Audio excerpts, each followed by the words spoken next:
My name is Anna. I'm sitting at my desk, the weight of the past 7 years pressing down on me as I stare at the resume in front of me. The name Luna Reed jumps out at me, and my heart skips a beat. It's my sister, and she has no idea I'm the one reviewing her application for a project coordinator position at our company, Summit Consulting Group. As I scroll through her resume, my blood begins to boil. Every single bullet point under her work history at Reed & Sons Construction, a family-owned business in Oakwood, is work that I did. From 2017 to 2019, I was the one answering phones, scheduling workers, processing invoices, and maintaining the customer database, all without a single paycheck. I remember the day I finally decided to break free. I was 24 years old, and I'd been taking free online courses at night, building a resume in the hopes of escaping my family's suffocating grasp. Summit Consulting Group called me back for an interview for an executive assistant position. It was my chance at a real life, a chance to breathe. But on the morning of the interview, my world came crashing down. My mother, Mrs. Reed, stood in front of the door, arms crossed, her face set in a hard line. "Where do you think you're going?" she demanded. My sister, Luna, walked in with her 2 kids, a diaper bag slung over her shoulder. "Watch the kids. I have a meeting," she said, dropping the bag at my feet. My father, Mr. Reed, emerged from the kitchen, sipping his coffee. "Girls like you don't get lives, Anna. You get duties," he said, laughing in my face. I looked at the clock. I had less than an hour to catch the bus. I looked at my niece and nephew, at the diaper bag, at my mother blocking the door, and at my father's smug face. And then, for the first time in my life, I did something bold. I stepped over the diaper bag, walked past them all, and out the back door. The cold April air hit me like a slap in the face. I walked the 1.2 miles to the bus station in my cheap flats, my phone buzzing in my pocket. I didn't look. I just kept walking. I made it to the interview in Columbus, but it was a disaster. I was late, out of breath, and when I finally got the response from Summit, it was a rejection. I was heartbroken, thinking I'd failed. Little did I know, my mother had sent an email from a fake account to the HR department, sabotaging my chances. After that, life was tough. I got a job at a local grocery store, making minimum wage. I moved into a tiny, noisy apartment. But I didn't give up. I kept applying for jobs, and eventually, I got a chance at Summit again.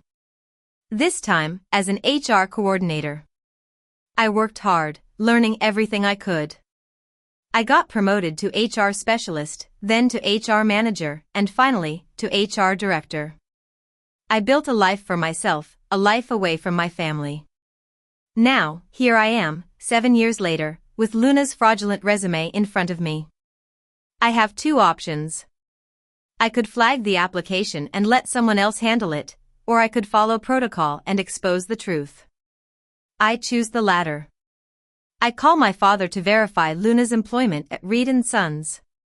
His voice on the other end of the line is familiar, yet foreign. He lies through his teeth, confirming that Luna worked there full-time as an operations manager. I record the call, knowing that every word he says is false. A week later, I send Luna an invitation for an in-person interview. She responds, excited and unaware of what's to come. On the day of the interview, she walks into the lobby, looking nervous but determined. When she sees me, her face goes white. "Anna, I didn't know you worked here," she stammers. "Let's get started," I say, my voice calm and professional. The first 20 minutes of the interview are standard. Jonathan, the CEO, and Nicole, the VP of Operations, ask Luna about her experience. She answers adequately, but I can see the nerves in her eyes. Then, I take over. "Let's talk about your resume," I say, sliding it across the table. "You claim to have been an operations manager at Reed & Sons from 2017 to 2019. Is that accurate?" She nods, her face flushing.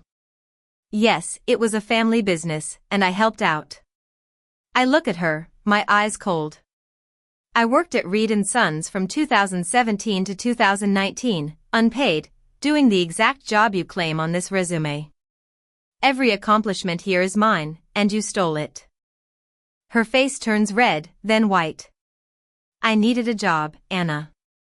I have 2 kids, and I'm alone. I slide the email my mother sent 7 years ago across the table. And what about this? This email sabotaged my interview at Summit. You knew what they were doing, and you let it happen. She starts to cry, ugly, desperate tears. You left us. Everything fell apart when you left. That's when I noticed the conference phone.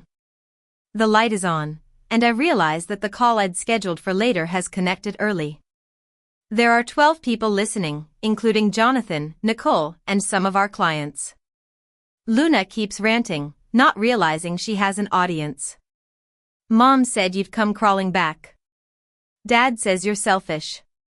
I look at her, my voice calm. I'm not judging you, Luna.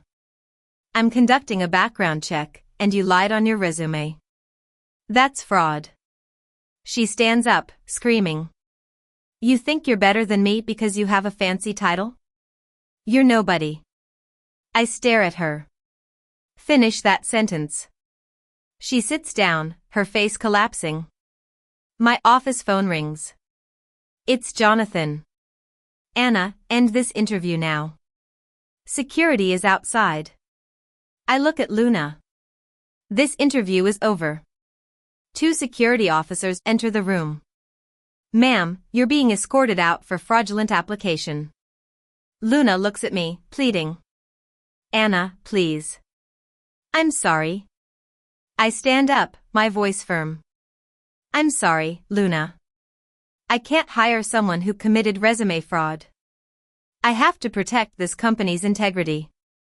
As she's led out of the room, I sit back down, feeling a mix of relief and sadness. The next few days are chaos. My father calls, leaving angry voicemails. My mother sends me emails, begging me to fix things.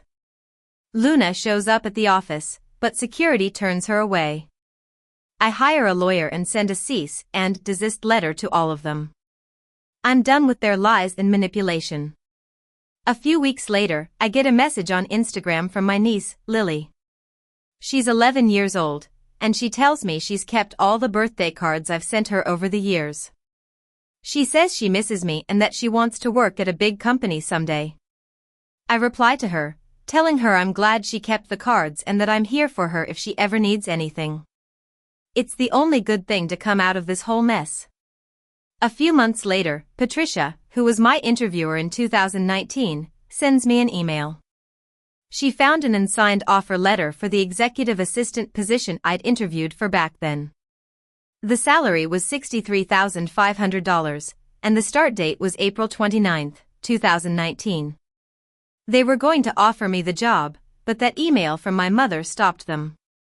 I print the offer letter and frame it next to my business card. It's a reminder that I was good enough, that I'd earned it, even if they stole it from me. Now, it's April 15, 2027, 8 years since I walked out that back door. I'm the VP of People Operations at Summit, making $115,000 a year. I've launched a mentorship program for young professionals from controlling families. I have friends, a boyfriend, and a life that I built for myself. I look at my calendar, at the note I typed years ago. The day I chose the back door. I add one more word, free. If this story means something to you, if you've ever walked out a back door or are still standing at one, share it. Sometimes, the back door is the one that saves you.